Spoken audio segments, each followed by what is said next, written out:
अस्सलाम वालेकुम, आप देख रहे हैं नोमान स्पीक्स। और आज की सबसे बड़ी खबर तो सबकी ज़ुबान पे है, सबको मालूम है कि पाकिस्तान ने हरा दिया श्रीलंका को। और पाकिस्तान ने ठीक एक साल बाद वहीं पे अपनी जो जीत हासिल की है, जहां पे एक साल पहले जीत हासिल की थी। बीच में पाकिस्तान की टीम हारती रही, लेकिन ये हारने का जो असर है वो ज़ायल हुआ और पाकिस्तान ने वर्ल्ड टेस्ट चैम्पियनशिप का आगाज़ जीत से, यानी कि 100% की जो परसेंटेज है उससे कर दिया है।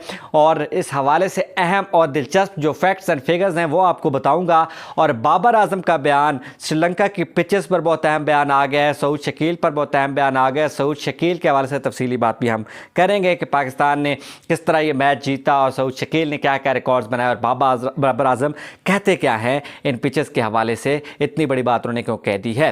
और साथ हम बात करेंगे सौरव गंगुली के हवाले से और वकार यूनिस के हवाले से। वकार यूनिस का रद्द अमल सामने आया है सौरव गंगुली के इस बयान पे, जिस पे बहुत सारे खिलाड़ी रद्द अमल पाकिस्तान के दे चुके हैं। सौरव गंगुली ने कहा था कि इंडिया और पाकिस्तान का मैच तो वन साइडेड हुआ करता है, छोड़ें भूल जाएं इस मैच को, इंडिया और ऑस्ट्रेलिया के मैच पे तवज्जो दें। तो वकार यूनिस ज़रा सामने आए और उन्होंने बात की है, ट्रॉफी जब अनवील हुई है उस मौके पे उन्होंने बात की है, एशिया कप की ट्रॉफी की तकरीब के मौके पे वो क्या कहते हैं और कैसा जवाब दिया उन्होंने सौरव गंगुली को, उस पर ज़रा बात करेंगे। और फिर हम बात करेंगे पाकिस्तान और अफगानिस्तान की ओडीआई सीरीज़ अगस्त में तय पा गई है, लेकिन ये सीरीज़ पाकिस्तान में नहीं हो रही और ना ही अफगानिस्तान में हो रही है। ये कहाँ हो रही है इस पर भी बात कर लेंगे।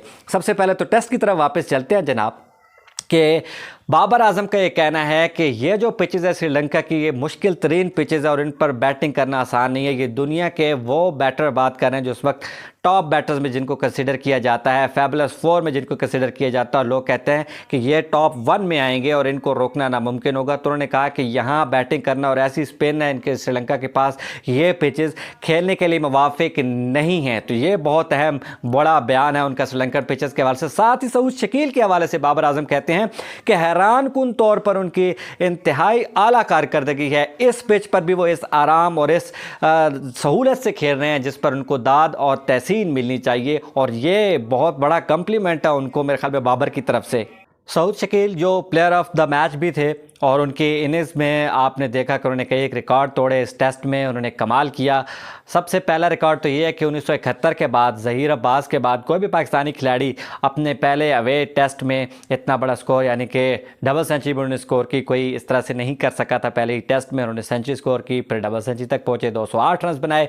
फिर वो उन बेहतरीन 5 खिलाड़ियों में शामिल हो गए जिन्होंने पहली 6 इनिंग्स में जो 50s जो है वो कर रखी हैं। और अगर अगली एक और 50 भी करते तो उनके पास एक ऐसा रिकॉर्ड आएगा कि वो हो जाएंगे पहले बैटर दुनिया के जिन्होंने ये कारनामा सर अंजाम दिया। और फिर साथ ही साथ उन्होंने पहली 11 इनिंग्स में सबसे ज़्यादा रन बनाने वाले पाकिस्तानी का एजाज़ भी साथ अपने नाम कर दिया। श्रीलंकन सरजमीन पर हाईएस्ट स्कोर करने वाले वो पहले पाकिस्तानी बन गए, टॉप सर फहरिस्त पाकिस्तानी बैटर्स में आ गए, क्योंकि 208 किसी ने भी नहीं बनाया, इससे पहले डबल सेंचुरी किसी ने नहीं कर रखी श्रीलंका सरजमीन पर पाकिस्तानी खिलाड़ियों ने। तो ये सारे रिकॉर्ड्स, और फिर आज की फिर एक 30 रन की जो इनिंग्स थी, इस शो को स्टील कर लिया जो है सऊद शकील ने और कमाल कर दिया। साथ बाबर आजम की प्रेज़ और उनकी जो तारीफ़ है वो भी उनको मिली है और उनका जो टैलेंट है वो इस वक्त आसमान की बुलंदियों को छू रहा है। लेकिन यहाँ पे मैं हैरान हो गया कुछ ट्वीट्स पढ़ के और कुछ बातें और कुछ कमेंट्स पढ़ के। लोग ऐसे भी हैं जो इस पहलू से भी सोचते हैं और इंतहाई किस कदर हम गैर मुतमईन किस्म के व्यूवर्स हैं। बात की गई थी कि इनके पूरे करियर में उन्होंने एक छक्का लगा रखा है और पिछले मैच में उन्होंने छक्का लगाने की कोशिश की तो वो कैच आउट होते बच्चे ड्रॉप हुए और फिर उन्होंने बड़ी मुश्किल से छक्का लगाया। यार 208 रन कमाल के बना गया, वो 30 रन बना गया, आपको वो नज़र नहीं आ रहे, उसके इतने रिकॉर्ड्स नज़र नहीं आ रहे, आपको छक्के और टेस्ट क्रिकेट में छक्के की ज़रूरत नज़र आ रही है। समझ नहीं आती कि हम लोग चाहते क्या हैं, हमारे सेटिस्फैक्शन लेवल क्या है, अपने खिलाड़ियों को कहाँ देखते हैं और कहाँ रेट करते हैं और उनके हवाले से हम कैसा सोचते हैं, समझ से बाहर है। को बाहर के मुल्क का बंदा, कोई किसी और नेशन का बंदा तो ये बात करे तो चलें, जचती भी है, बनती भी है, लेकिन ये समझ से बाहर बात थी सारे मैच में। और जो बात करने वाली है वो शाहीन अफरीदी के हवाले से है। वो वापस आए, यहीं पे इंजरी हुई थी उन्हें, फिर उन्होंने 5 विकेट्स ली इस टेस्ट में। बरार 6 विकेट्स ले गए, यंग मैन, और पहला आगाज़ है उनका ये टेस्ट करियर का, और 6 विकेट्स ले जाना कमाल। और फिर हम यहाँ पे बात ज़रूर करेंगे वन मैन आर्मी, जो कि फास्ट बॉलिंग हो, स्पिन हो, आपके उस अटैक के सामने दीवार बन के खड़ा हो जाता है। धनंजय डिसिल्वा, आपने उनके शॉट्स, उनकी एलिगेंस, उनकी टाइमिंग और उनकी क्लास देखी कि किस कमाल से और किस आला लेवल से वो खेल रहे हैं। ये तो थी टेस्ट की समरी और कुछ रिकॉर्ड्स और कुछ फैक्ट्स और कुछ फिगर्स और बाबर की बातें। अब आते हैं वकार यूनिस की तरफ, जिन्होंने पाकिस्तान ने जो ट्रॉफ़ी अनवील करनी थी, जो पूरा एक तमाम किया था तकरीब का, जिसका कला कमा किया था जय शाह ने, और पहले ट्वीट कर दिया और पाकिस्तान की सारी तकरीब पीसीबी की धरी रहेगी। उस मौके पे वकार यूनिस से सवाल हुआ कि सौरव गंगूली के आप स्टेटमेंट के हवाले से क्या कहते हैं कि वन साइडेड मैच हुआ करता है पाकिस्तान इंडिया का इन बड़े मुकाबलों में, तो आप पाकिस्तान और इंडिया के मैच की बजाय ऑस्ट्रेलिया और इंडिया का जो मैच है उस पर तवज्जो दें, असल मैच तो वो है, वहाँ पे आपको कंपटीशन नज़र आएगा। तो उन्होंने पहले तो गुरेज किया कि मैं इस पे कोई बात नहीं करना चाहता, छोड़ दें इस बात को। फिर जब बहुत ज़्यादा उनको कुरेदा गया सहाफ़ियों की तरफ से, तो उन्होंने कहा जी कि सूरत हाल कुछ ऐसी रही है, लेकिन यहाँ यह बात भी अहम है कि जब पाकिस्तान जीतता है तो वो बड़े मार्जिन से जीतता है, फिर वन साइडेड वाकई हो जाता है। तो फिर साथ उन्होंने जिक्र किया कि अगर आप पिछले मैच को देखें, जो T20 का जो पाकिस्तान हारा था वो बड़ा क्लोज मार्जिन था, और पाकिस्तान उन्होंने कहा जो जीता था वो बड़े मार्जिन से जीता था। और फिर चैंपियंस ट्रॉफी उन्होंने कहा कि पाकिस्तान जो जीता था वो बड़े मार्जिन से जीता था।